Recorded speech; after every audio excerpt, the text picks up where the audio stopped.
White House Press Secretary Karoline Leavitt absolutely torched fake news CNN today during a press briefing at the White House. But before we get to that, my name is Blake Cresses, and this is Trending Politics. Be sure to like, comment, subscribe, and hit that bell to stay up to date with all sorts of political news. So, CNN, also known as Communist News Network, and their quote-unquote journalist Natasha Bertrand recently reported that Trump's strikes on the Iranian nuclear facilities were completely ineffective. These claims originated from some leaked intelligence documents that were then selectively and deceptively edited to give the illusion that President Trump is an ineffective leader, that his strikes either missed the targets or didn't completely destroy the Iranian nuclear facilities using the bunker busters. Of course, these claims were later revealed to be completely false, not only by United States intelligence, but also Israeli intelligence and even the Iranian government. So, we're going to watch this clip right now where Karoline Leavitt is pressed on this reporting by CNN. Way to get to the bottom of just how effective these strikes were.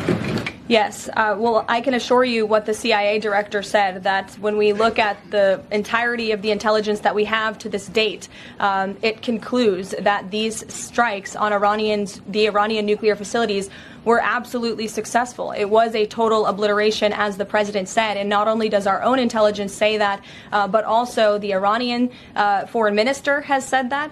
We saw Israel conclude the same thing based on their own intelligence. We also had the United Nations say that as well. So I think the only other time the United Nations, Israel, Iran, and the United States has agreed on something is that the sky is blue, but they all agree that Iran's nuclear facilities were completely demolished. And I would just like to reemphasize, you mentioned this was a low confidence preliminary intelligence assessment, and the entirety of that assessment was not leaked to the media. Only tidbits of that assessment were leaked to CNN. And we have seen this playbook run before, where you have people in the intelligence community, or perhaps on Capitol Hill, we don't know, but I believe the FBI is investigating to find out who that leaker was, because it's illegal and they should be held accountable for that.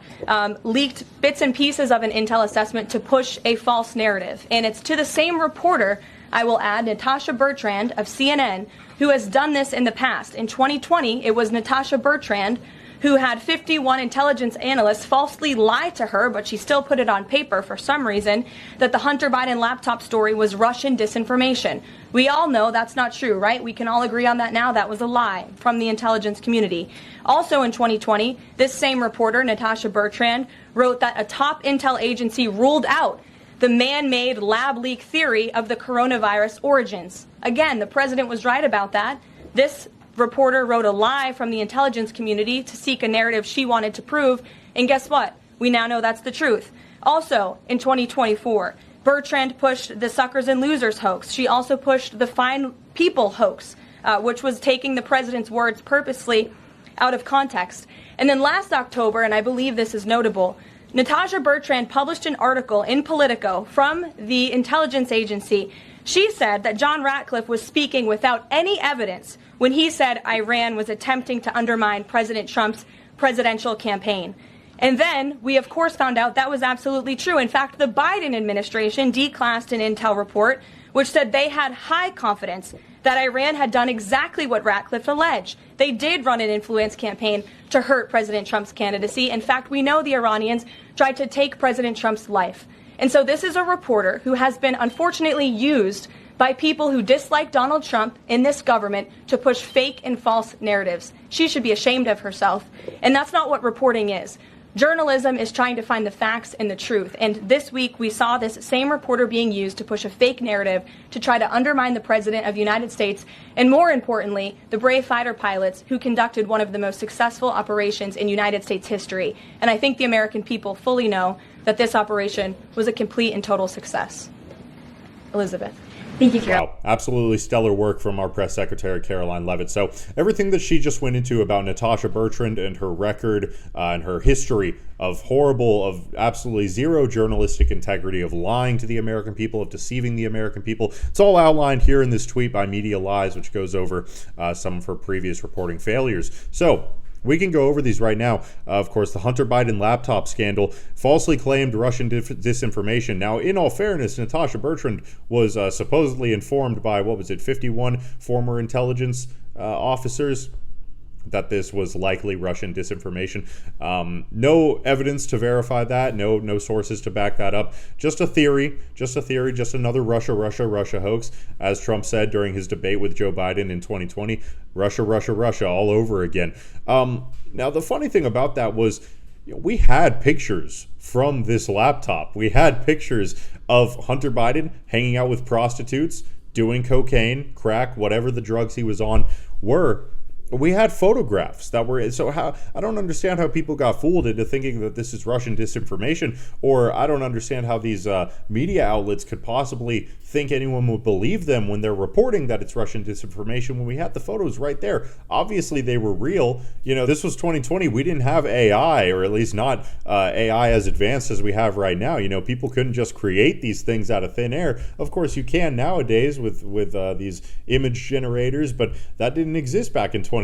These are revolutionary new things that took place over the past 5 years. And then, of course, the COVID origins theory. It's so funny. Why are the experts wrong about everything, and the supposed conspiracy theorists, we just get things right? Like, it's almost, you could almost call it luck, because we were saying all the way back in 2020 that COVID definitely leaked from that virology lab in Wuhan, China.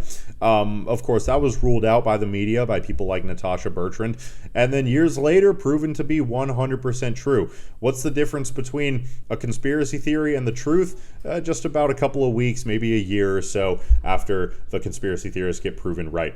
The suckers and losers hoax, just another attempt to slander President Trump with false claims, completely unsubstantiated, zero evidence to back it up, that he called service members suckers and losers. This was spread around particularly a ton during the 2024 election by the Kamala Harris campaign.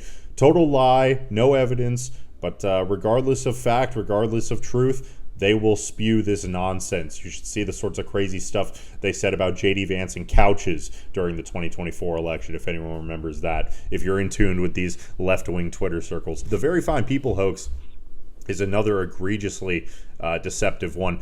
This dates all the way back to 2017 during Trump's first term, after the Charlottesville protests, allegations that President Trump called specifically called white supremacists and neo-Nazis very fine people, when that was not the case. They deceptively edited his words, and it's so funny because it's a 30-second clip, and people will believe this. People go years, 8 years, believing these complete lies, and you show them a 30-second clip, and they're like, oh, no, he didn't say that at all. How did I get this so misconstrued? How did CNN so effectively rot my brain so that I would believe such an egregious lie? Of course, after that, you have reporting from Natasha Bertrand saying that there was no evidence of Iran's attempts to interfere in the 2024 election and in the Trump campaign. If I remember correctly, there were some leaks, and Iran was possibly behind it. But whatever the allegations were, they were proven true, despite the fact that Natasha Bertrand alleged that they lacked evidence. She falsely reported once again. Calling this woman a reporter is really an insult to an already completely denigrated profession that has zero respect among the American people, and especially when you're talking about the legacy media. And then, of course, we have the situation from just this week and today with the Iran nuclear strikes.